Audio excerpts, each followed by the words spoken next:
The paradox of dissolving. There's a very strange moment in life when nothing is truly wrong, yet nothing truly feels right. You're not in a crisis. No major event has just collapsed. There's no obvious disaster you can point to and say, this is the reason. And yet, something feels out of rhythm. You're no longer the person you used to be, but you still don't know who you're becoming. The things that once defined you no longer fit. The thoughts that once propelled you no longer move you. The goals that once felt urgent suddenly feel far away. The roles you once carried with ease now weigh heavily on your body. And the most unsettling part is, you can't go back, even if you wanted to. Old ways of thinking no longer work. Old coping mechanisms become meaningless. Old versions of you feel hollow. If you are hearing these words right now, it is not random, because dissolution does not happen to those who aren't ready. And uncertainty is not a sign of failure. It is the first symptom of transformation. When identity starts to fade, this phase rarely appears in a clear way. It doesn't arrive with fireworks or instant clarity. It arrives quietly, almost politely. One day, you wake up and realize your reactions have changed. Things that once activated you no longer stir the same emotions. Arguments that once drained all your energy now feel strangely distant. Praise that once made you feel alive no longer satisfies. Old ambitions feel empty. Old labels feel heavy. Old definitions of success suddenly feel irrelevant. You still function. You still show up. You still smile when needed. You still reply to messages. You still go to work.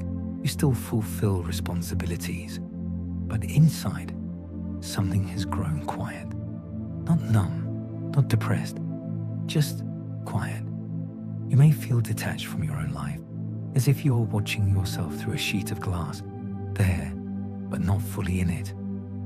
Friends may say, you've changed, and they're right, but you can't explain it, or you don't know why. You may even begin to doubt yourself. Am I losing motivation? Am I becoming lazy? Is something wrong with me? You might try to fix this feeling, to push yourself back into motivation, back into certainty, back into who you used to be. You watch more content, set new goals, try to recreate the old excitement. But the more you try, the more resistance you feel. Because this is not a problem to solve. This is an identity coming to an end, the necessity of ego death. There is a truth most people were never taught. Before something new can live, something old must dissolve. No drama required, no violence required, but it must be complete. What you are going through is often called ego death, not the death of your personality, but the dissolution of the false center you built in order to survive. A version of you learned who to be in order to be accepted. A version of you learned when to speak and when to stay quiet. A version of you adapted to expectations, roles, family dynamics, and invisible contracts. A version of you mistook coping mechanisms for identity. That version of you wasn't wrong. It was intelligent. It protected you. It was necessary. It helped you belong. It helped you survive. It helped you move through a world that often demands performance more than truth. But now it is no longer necessary, and so it begins to loosen, silently, slowly, persistently. That is why uncertainty shows up. Because when identity dissolves, the mind panics. It says, if I'm not this anymore, then who am I? The mind hates unanswered questions. It would rather return to familiar pain than remain in unfamiliar truth. Even growth can feel threatening when it takes away what once made you feel certain, facing the shadow. Psychologically, this phase reflects what Carl Jung called the confrontation with the self. This is the moment when the ego, the constructed identity, realizes it is not the center of the soul.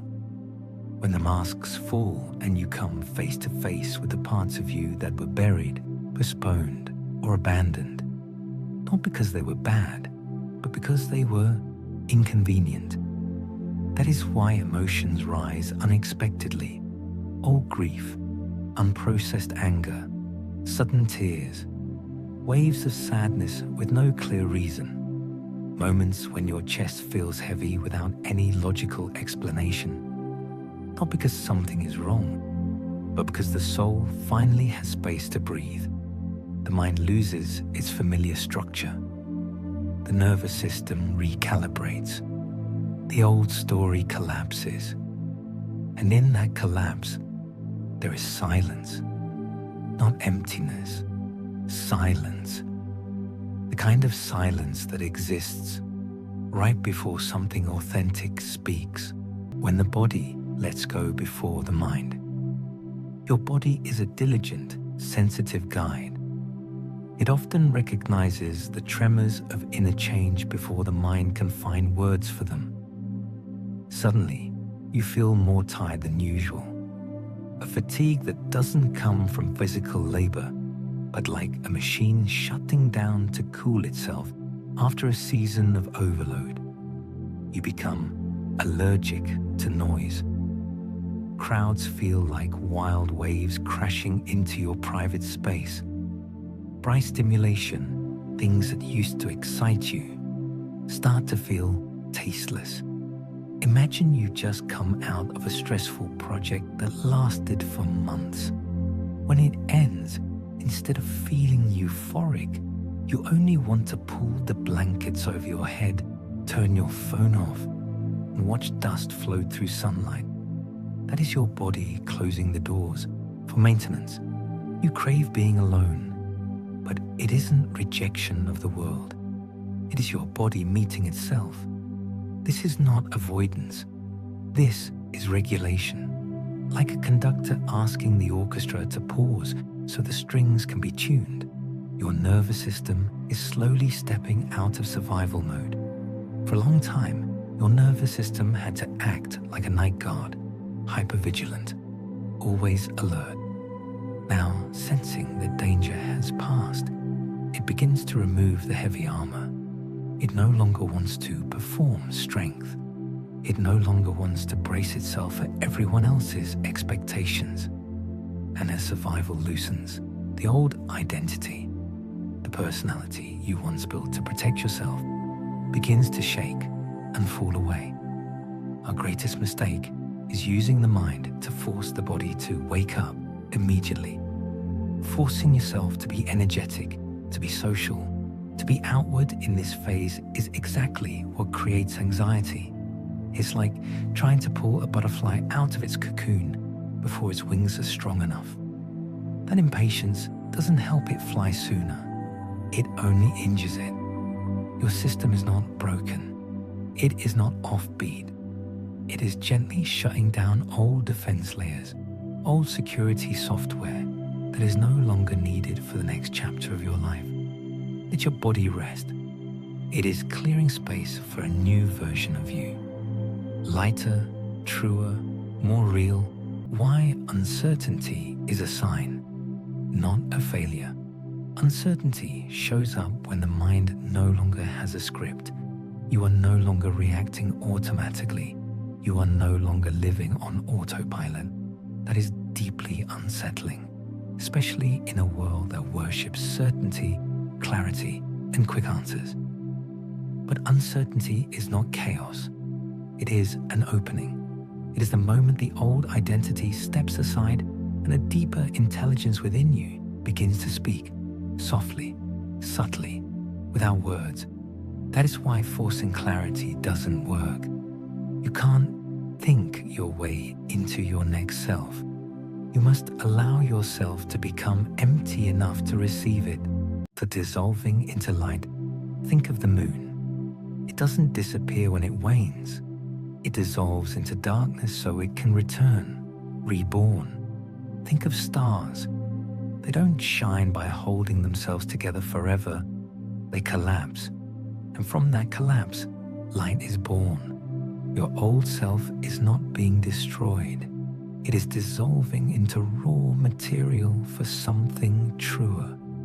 Dust returning to its source, energy rearranging, patterns releasing, not loss, reconstruction, from fear to trust. Here is the shift that changes everything. Stop asking, what is wrong with me? And start asking, what is no longer true? You are not broken. You are unbinding. You are not lost. You are being deconditioned. This phase is not here for you to immediately build something new. It is here to make space. Space where the false self cannot survive. Space where your nervous system learns a new baseline. Space where you are no longer defined by a reaction, expectation, or performance. That is why rest becomes essential. Why solitude becomes necessary. Why silence becomes louder than noise. Your system is being recalibrated. When you stop resisting, the moment you stop resisting this dissolution, something miraculous begins to happen. You become less reactive, less hungry for validation, less attached to proving who you are.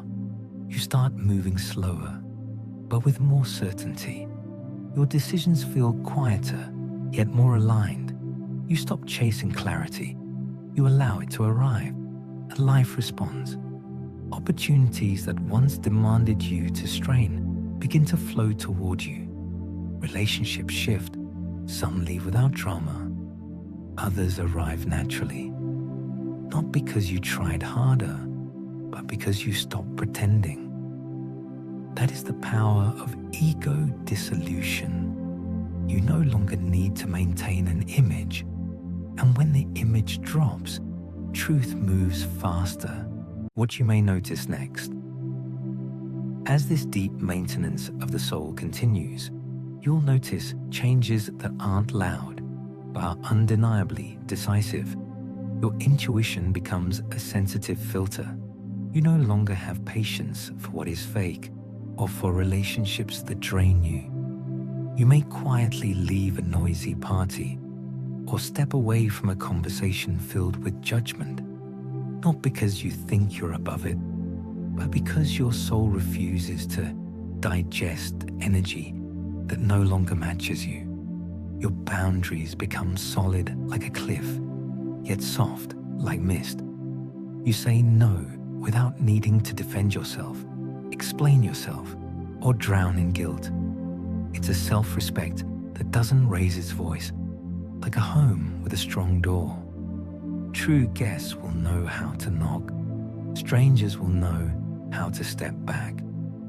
You stop borrowing confidence from outside praise. Confidence becomes something quiet inside you, a calm presence that doesn't need to prove, doesn't need permission, doesn't need certification. Instead of being a slave whipped forward by anxiety, you begin to feel like a sailboat moving with the wind. Instead of waking up with pressure, I have to get it done, you wake up with a creative pulse. I get to build. You stop racing time. You start dancing with it. And you may feel as if a silent architect is rearranging the chess pieces of your life. Misaligned people leave. New doors open. The right opportunities arrive. This isn't random coincidence.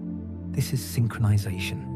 Because when your inner world learns to simplify, releasing expectations, masks, and outdated defenses, the outer world immediately responds with a cleaner, more ordered reality. When your inside becomes a pure song, life has no choice but to become a harmonious melody, a message for this moment.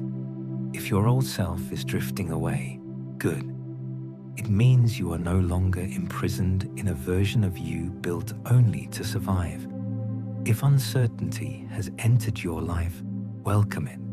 It means the script has ended and something real is beginning. You are not disappearing. You are dissolving into truth, and truth does not shout. It arrives quietly, gently, and with certainty. So breathe. Let the old ego fall away without panic. You are not losing yourself. You are finally meeting who you are beneath the layers. And that meeting will change everything. Alignment over algorithm. If this message touched you, pause for a moment. Place a hand on your chest. Take a slow breath. And if you feel called, subscribe and stay with the channel. Not because of the algorithm, but for your own alignment. Because messages like this don't find everyone. They find those who are ready to dissolve and become